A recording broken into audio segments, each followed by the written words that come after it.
tuli mu kupulaninga ntaana yange bweneeba konze opulaninga ntaanayo njagala konze kati muli mu kwetala mutuula bufoofofo nga tuli mu lwali nagamba yene kati ava ayogera nga ayogeza amayagamba ne ssebo ndi mu bya ddala namugamba wayi tongamba bya kisiru byo naawe nangamba nze nkubulya ndi mbya ddala ate sagala kukola ntaana egenda kubeerawo njagala kukola ntaana ng'egenda kukolerawo namugamba naye gwotegeera bulungi by'oŋŋamba oba totegeera omukulu nga kitalo nnyo kitalo ddala tufiiriddwa Muganda waffe soko tubuli amanyago amanya gange nze abudonyogunya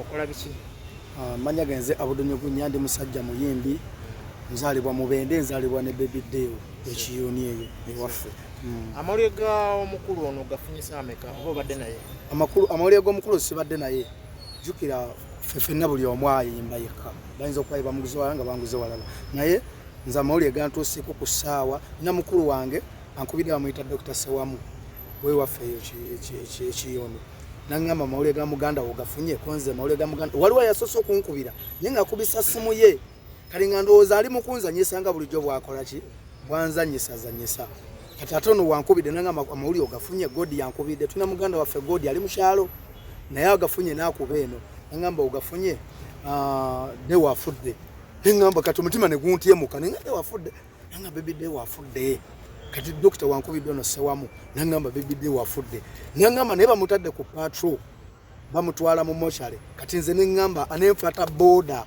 nentandika goba gye bayita ati kuva kyengera nga nzija ngobano nenzo tuuka wano nga bamuyingiza munda nembagaba ne gwe muyingiza munda Muganda wange njagala kulaba oba yeye gwe baŋŋambye kati musajja tabadde mbi n'amunzigirayo nenzo okwetegeeza nga Deo yafudde mu motoka abadde munani mu motoka abaddemu yekka abadde adda waka abadde adda waka ku ssaawa 12 awo kubanga nze ono nzemu nenjogana ono Gaaya akubidde naŋŋamba nti afudde ku ssaawa 11 12 awo emmotoka yamutomedde naye n'avaamu mu mmotoka nga yeewalula kubanga tetafidde munda mu mmotoka avuddemu nga yeewalula n'agamba babadde awo eno ngiwonye ntya akati badde nga bugange eyo mani yabadde yeegumya kati ate ne balaba nga asirise takyakola ki ayogedde n'okwogera n'agamba bali awo eno ngiwonye ntya bannange kubanga agudde mu sino track ne mukuba face to face wasembadde okubeerako n'omugenzi oyo nga tanafa maze nga wiiki namba nga siri naye naye ate maze ennaku 2 nga twogedde naye nga twogeredde ebbanga ddene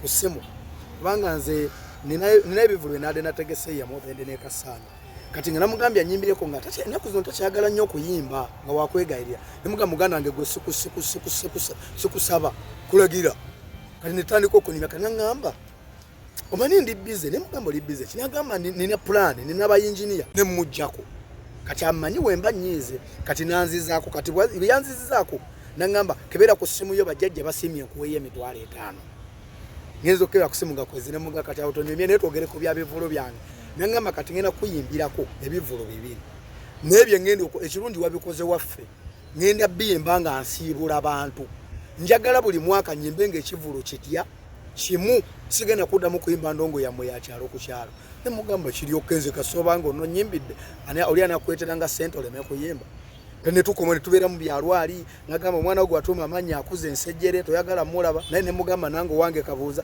mani yatuuma abange nange nentuuma ababe kati ne tubeerawo mu byolwali we twakomye essimu ezzeemu okunkubirwa ngambadde wafudde so tugambe nti abadde yeesimidde entaana ye abadde tannagisimanga ngambwe ayina bayinginiya kati nga wobeera mulwalo manyi aŋŋambye nange yabiŋŋamba ani yamugambye bwe njogedde ne madamu nemugamba owaayi Deo abadde yaŋŋamba n'ebyentaana naŋŋamba nange abadde yabiŋŋamba munayagala funa bayinginiya bamukolera entaana ye kakati Deo ateka okubanga Katonda abadde yatwaladde obulamu bwe naye nga ye waali kati enteekateeka eno abadde member wa federation Eddie Kenzo amawulire agafunye Eddie Kenzo nva kwogera naye era nansindikira omubaka yono nene njogedde naye physically oli president wange ate tutogera nansindikira omubaka yono kyensembiyo mugamba nga mbuzo mugenda kukola mutya kati nga mugamba tugenda ffe abaffe nga family twagala mutwalawa mu kyalo naŋŋamba kanjogere wano ne National Theatre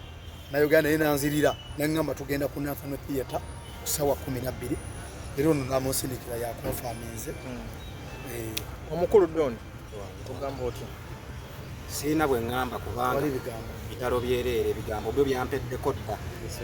Banze mbadde na ku TV nga na TV gye ndi mu kulaba.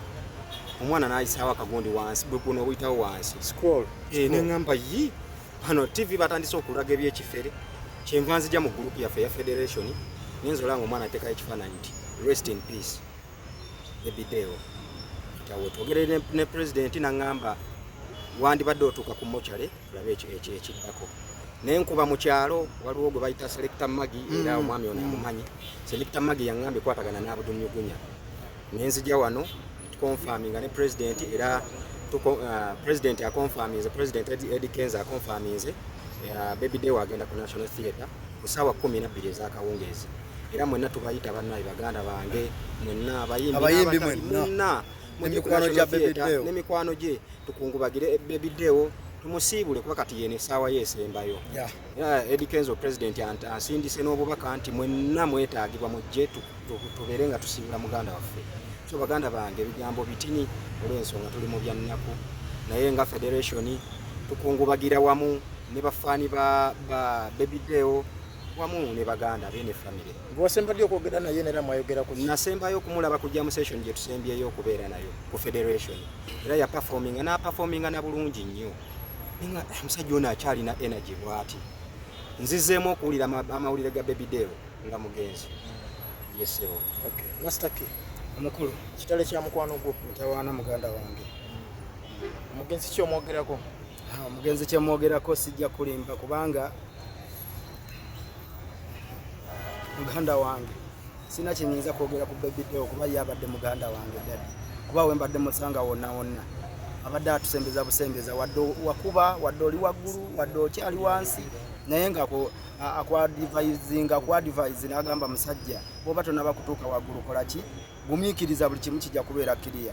Yabadde muganda waffe muganda wange sina bye mwogerako tewali nze nga Master kuba nandibadde ngamba baby day yansanga ku jam station nankuba omugere yansanga wano nangamba vayo nze nsooka okuyimba no sina kye mwogerako kikyamu baby day mukama amuwummuza anje obulamu bw'omugenzi osobola bunnyonnyola otya nga tugyeko olugendo lwa music mu buntu abadde musajja ki?